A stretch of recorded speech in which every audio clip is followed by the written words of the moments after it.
The next running back I want to talk about is Raheem Mostert. Moving on to Mostert, the 30-year-old running back coming off the knee injury has increased his snap share every week. 35% against New England. He only had 5 carries. He ran 6 routes. He had a reception, 32 total yards, finishes running back 55. In week 2, though, in Baltimore, 56% of the snaps. So he went up, almost doubled. He more than doubled his carries from 5 to 11. He more than doubled his routes 6 to 14, more than doubled his targets 1 to 3, and more than doubled his yards 32 to 79. The issue with Mostert right now is that he just didn't fall in the end zone. He's playing snaps. He's getting carries. He's getting targets. Each of the last 2 games, he's had double-digit opportunities, 14 or 11 carries, 3 targets, 8 carries, 2 targets. And once again, the Buffalo game, that was a tough one. The game script was not like hurry up. It was slower. On Miami side, they played less than half of the snaps that the Buffalo Bills did.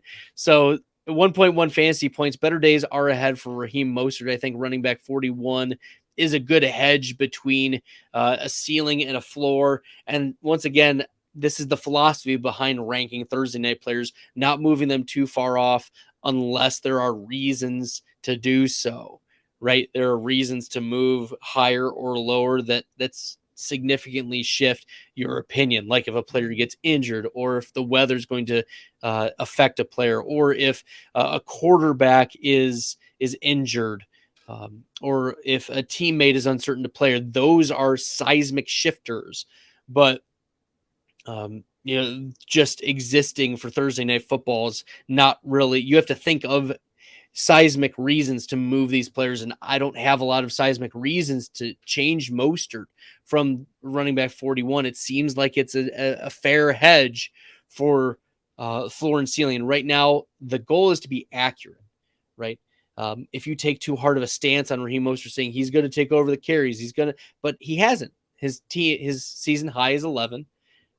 The Miami Dolphins ran very few plays, and he's only run a season high 14 routes, right? So he's not running a ton of routes. He's not getting a ton of carries. Maybe he falls in the end zone this week, and that might be what bumps him up. But there are pros and cons against Raheem Mostert, which is why, without a seismic movement, I'm keeping hold at running back 41.